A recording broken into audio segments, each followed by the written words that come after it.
What's up, guys? Happy Monday. We're back for another MLB picks video. Yesterday, I said we were going underdog hitting. We hit some nice underdogs. The Nationals absolutely destroyed the Astros. Man, that team is poverty. But yesterday's in the past. Doesn't matter whether we won yesterday or not. We move on. Today's a new day. Let's get right into it. First game up is the A's at the Yankees. This is an afternoon game in New York. As far as this game goes, we see JP Sears, the lefty, going against Carlos Rodon. So battle of two lefties. Yankees obviously heavy favorites. That's no surprise. The Athletics have lost, 8 straight, I think now, going at Yankee Stadium. This goes back, obviously, last year and stuff like that. It goes back previous years, but 8 straight losses at Yankee Stadium. They've lost four straight on the run line. So they failed to cover the run line 4 times in a row at Yankee Stadium. So honestly, I do lean to the Yankees in this one, but I don't know. This is a tougher game for me. As far as like the Yankees, the Cabrera, Judge, Stanton, they all have home runs in their career off JP Sears. The Athletics just got swept by the Guardians. So I mean, it's a pretty square play, but Yankees minus 1.5, I think, is probably the play. I mean, maybe the A's keep it close in the first 5 innings, and they can maybe keep it close in the first 5, but I don't think their bullpen holds up. These bullpens are pretty evenly ranked, but I think the Yankees end up opening this game up and probably win fairly comfortably. I just can't get behind this Athletics team as much as I want to at this number. I don't know if they can get it done. They just had a tough series versus the Guardians. They got destroyed in pretty much all of those. This is a square play. It's laying juice. I don't like this. I don't like plays like this, playing minus 1.5 with the home team and laying odds with it. So I wouldn't blame you if you wouldn't take this. It's very square, but give me the Yankees in a really hesitant pick. Next game up is the Phillies and the Reds. Looks like it should be Ranger Suarez going against Hunter Green. Ranger Suarez is a lefty, and the Cincinnati Reds struggle and strike out a lot versus left-handed pitching. Ranger Suarez had 8 strikeouts in 9 innings, pitched that full game, I believe, against the Rockies in his last outing. No earned runs, gave up 7 hits, but no earned runs and only 1 walk. So pretty good outing. Pitched 112 pitches in that game. And he's won, his last 4. He's won every start so far this season. Hunter Green on the other side, he can strike out too. He can get some strikeouts too, but I think the Phillies offense has started to heat up. They kind of got going against a pretty bad White Sox team. And I mean, yeah, the White Sox are bad, but I got to go with the Phillies in this one. The Reds strike out a lot and against lefties. So that's my concern here. Yesterday, I was wrong about the Reds and Angels game. I thought the Angels could win that game. They got shut out 3-0, and it cost me $2,800. So pretty upset about that one. But in this one, I just don't like the Reds against a left-handed pitcher. So I think the Phillies can get to this one in a more hitter-friendly environment. I mean, the weather's not amazing, but still decent for hitting, obviously. But I think the Phillies offense is much better in this one. So give me Phillies money line. All right, next we go to PNC Park where the Pirates host the Brewers. Man, the Pirates were absolutely dreadful in that series against the Red Sox. They lost again yesterday. Like I said, they're struggling to find runs. They scored a total of 4 runs over that 3-game series and got outscored 18-4. So that's absolutely pathetic. Whereas the Brewers swept the Cardinals in St. Louis. They scored 16 runs and allowed 6. As far as the starting pitching matchup here, you got Joe Ross, who definitely is not my favorite starting pitcher in this Brewers rotation, and then Jared Jones, who is pretty solid. If the Pirates are probably going to get a win in this series, it's probably could be this game. But like I said yesterday, where's this Pirates offense? It's just non-existent. So I don't know if I can go with it with the Pirates. I'd have to be getting a pretty good number. And right now I'm seeing this game as the Pirates being favored again as they were yesterday, around minus 145. So I don't know, on a play alone, I think I just got to take the Brewers at plus money. Honestly, the Brewers plus 1.5 is almost the same price as laying Pirates money line, and I kind of trust the Brewers a little bit more. When the Pirates do win these games, they're usually fairly close. Like we've seen some one run games and stuff like that over the last 10 games, they're 5-5 straight up, 7-3 to the over. I don't love Joe Raj. I really don't, but he can give up lots of earned runs. So I don't love him as far as pitching goes, but I just don't love this Pirates offense right now. So until the Pirates show me otherwise, and I got to go with the hotter team, the better team. I just like the Brewers more. I would not blame you if you took the Pirates, just trying to get a win, but no, I'm not laying juice with the Pirates who can't even score runs. So give me the Brewers with their bad pitcher, in my opinion. Um, I just can't get to the Pirates with no offense. It's just not going to work. The Brewers can find ways to win. They can do pretty much everything. So I like the Brewers here. It's probably a little bit of a bait pick, maybe somewhat public, but I just can't get behind this Pirates team with no offense right now. So give me the Brewers. All right, next up, we go to the Trop where the Rays are back home hosting Detroit. Tariq Skubal, the lefty, going against Zach Littell.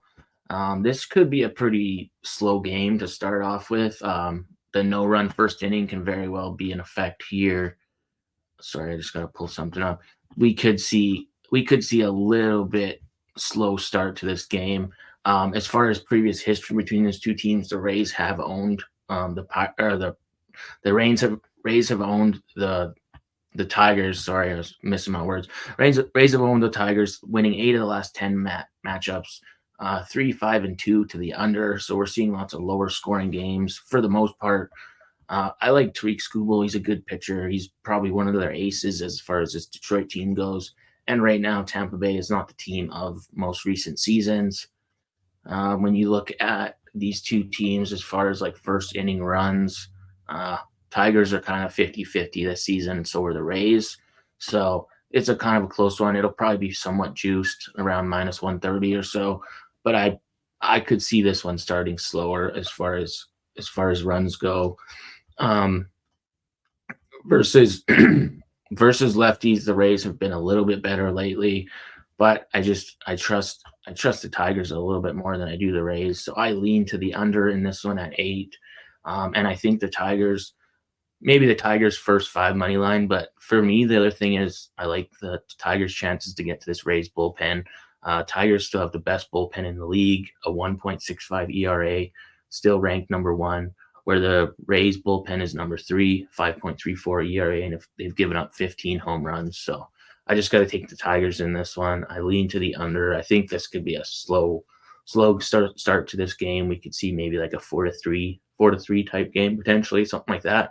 4-2 maybe. I don't know. I think it's a low scoring, kind of a little bit more boring potential game. So giving the Tigers and us maybe slight favorite or a pick 'em, whatever they are. But I like Tariq Skubal. I think he's a good pitcher. So I'm gonna go to the Tigers. I like this bullpen a lot more. Some of these Tigers guys, Mark Canha, I could see Mark Canha hitting a home run in a dome, not having to worry about weather or nothing like that. Mark Canha, Kerry Carpenter, a couple guys like that could potentially get a home run maybe off this Rays bullpen or something. So give me the Tigers in this one. All right, next we go to Truist Park where the Braves host the Marlins. This is a league interleague matchup or a series matchup here. These teams know each other very well. When you look at the Braves and the Marlins head to head, the Braves have not lost like a season series to the Marlins since in the last 10 years. So they typically win the series. We've seen it already once this year. The Braves won 2 of 3 in Miami just a week ago or whatever it was. So when you see these teams head to head, Braves have won 6 of the last 10 meetings. We're seeing 8-2-0 to the over. Ryan Weathers, the lefty, going against Bryce Elder, the 24-year-old, is going to make his first start. And he's got called up just last night, basically. He got called up from AAA to make his first start of the season. He was great last year, but my only concern is what he's going to be like with his first start here. The Braves played Sunday Night Baseball last night. They lost that game. When you look at them versus lefties over the last few games, the Braves are only hitting like 200 versus lefties. Marlins are hitting like 221. The thing is here, the Marlins know Bryce Elder pretty well. Arias, Josh Bell, Rivera, Chisholm, Brian De La Cruz, Garcia, Sanchez, like they all have home runs off him. Brian De La Cruz has been absolutely on fire. So give me Brian De La Cruz to hit a home run in this one at plus 500. He's been absolutely raking. If I was going to go for somebody on the other side, I would go to Travis d'Arnaud or Marcell Ozuna. Um, you look at versus left-handed pitching, Travis d'Arnaud, 3 home runs, batting 444 this season. Marcell Ozuna, 2 home runs, batting 370. Other than that, most of their guys are worse versus left-handed pitching. The Marlins versus righties, lots of green, lots of good numbers here, and as far as hitting. So I think the Marlins could potentially keep this one close. Ryan Weathers had 10 strikeouts his last outing versus the Giants, a team that strikes out a little bit more, but I think the Braves probably win this game in the end. I don't like this Marlins bullpen. So, and I just don't like Bryce Elder making his first start. I mean, he could dazzle and throw 5 shutout innings. The Marlins came off a rough series against the Cubs, but they did take two out of those 4 games. So maybe the Marlins keep this one close. So first 5 innings, as long as it's a tie game in the first 5 innings, this would win. If you took the Marlins first 5 plus a half, should be like decent money on this one because the Braves are pretty heavy favorites. I think the Braves probably win this game in the end, potentially by a couple runs later in the game, but I could see Ryan Weathers throwing a decent outing and keeping the Marlins close in this one for the first bit. Obviously, like I said, lots of with Monday, new series going, lots of new series starts. Usually, we see lots of favorites. So would I be surprised to see the Braves and the Yankees, 2-team parlay put together? Both those teams win today?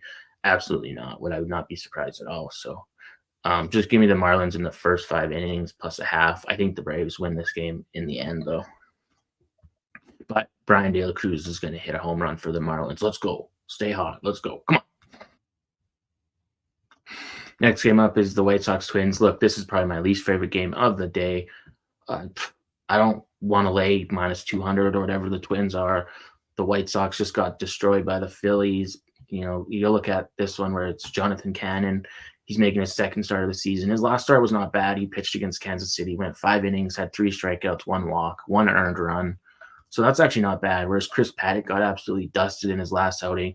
He went 5 1/3 innings against Baltimore, gave up 9 earned runs, 12 hits, 2 home runs. He's given up home runs in all 3 starts this season. I mean, yeah, you're facing a White Sox team, but I don't love this Twins team. So, I mean, out of spite alone, maybe, I don't know. I don't love this game, but I White Sox plus 1.5, White Sox money line. Maybe they can get one. I don't like this White Sox team. I don't like this Twins team, and I'm not laying heavy juice with the Twins. So, if I was to force to pick a spot, I would take the White Sox just on value alone, but not my favorite game. All right, next we go to Kansas City where the Royals host the Blue Jays. We're seeing the wind blowing out here, 20 miles an hour, 70-degree temperatures, total set at 9. Brady Singer and then the righty versus lefty, Jose Kikuchi. This one's kind of tough. I don't love this Royals bullpen. I think we see some regression, so I got to go with the Jays here on this one. I could potentially see maybe Dalton Varsho hitting a home run. He's gotten a home run in 5 at-bats versus Brady Singer in his career, so give me the Jays in this one. I don't mind Yusei Kikuchi, and I don't really trust this Royals bullpen.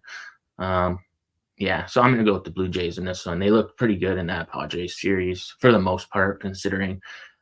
So give me the Jays. I could see this one getting pretty higher scoring too. We could see some runs, a lot of base hits, some doubles, stuff like that. So give me the Jays. I kind of lean to the over. I could see some runs going in this one, but give me the Jays money line. All right, next we're going to D-backs Cardinals.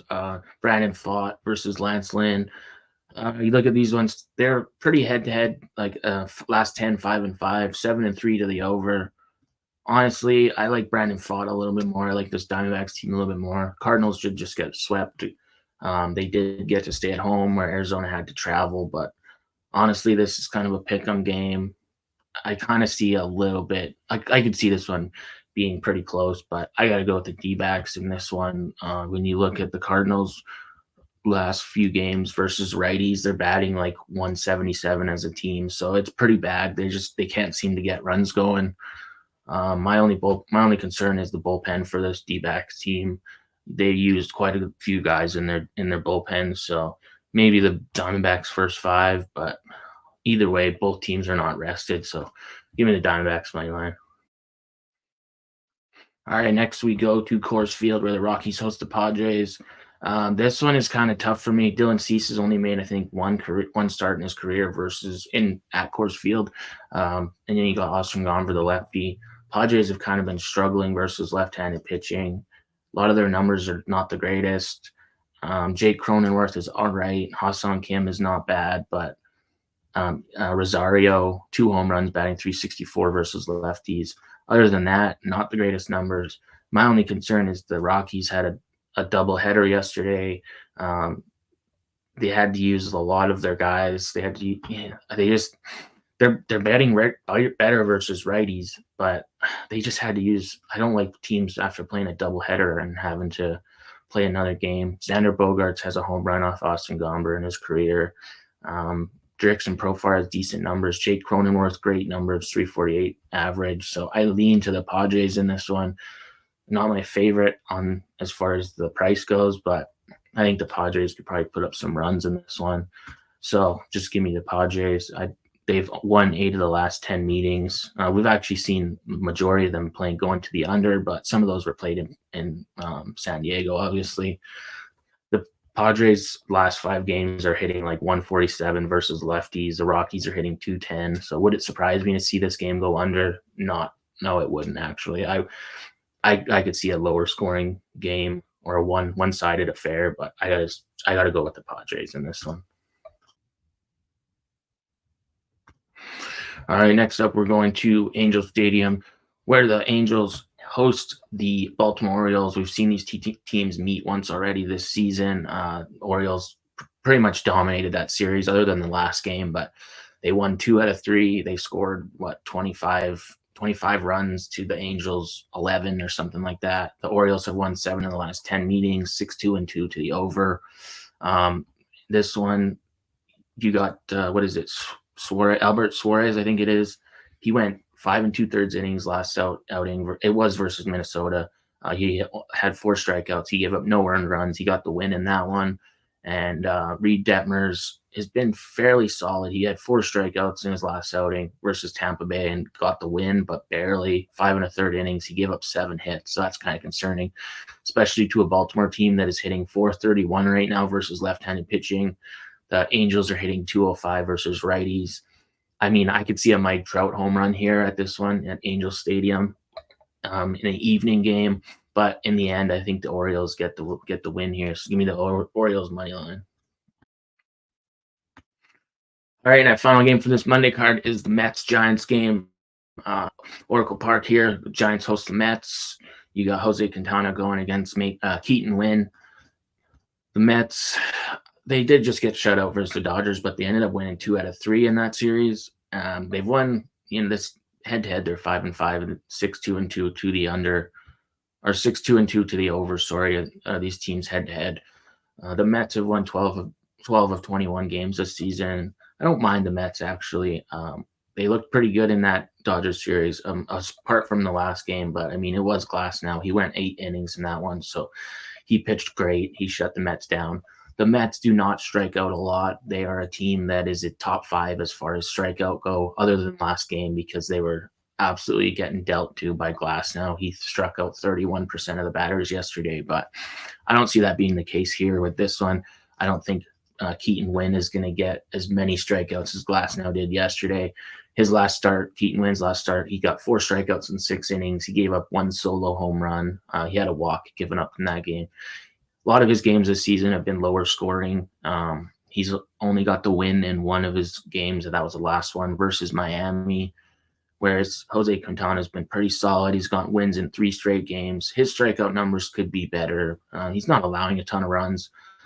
So, I mean, I lean to the Mets here in this one. This Giants bullpen I don't like. And when you look at the Mets, Edwin Diaz should be available for this one. If they're close, as far as closing the game out, he should be on 1 or 2 days rest. So I don't think they used him at all yesterday, obviously being down 10-0. So they should have a couple of guys in this Mets bullpen. Like I said, this Mets team is pretty patient at the plate, doesn't strike out a lot. So give me the Mets and the money line in this. All right, and that's all I got for you guys today on this MLB Monday. Look, my probably favorite play of the day is going to be the Orioles money line. I got to check the lineup first, but Orioles at plus money. I think the Padres get it done too. Probably the Jays, the Braves probably win. Phillies, Brewers, Yankees. I don't know. A lot of these teams, I could see a lot of these teams, but I got to fade the Angels after they cost me $2,800 yesterday. So fading those poverty Angels at home. Give me the Orioles on the money line. Anyway, drop your MLB picks in the comments. Good luck today, y'all. I'll see you guys in the next video.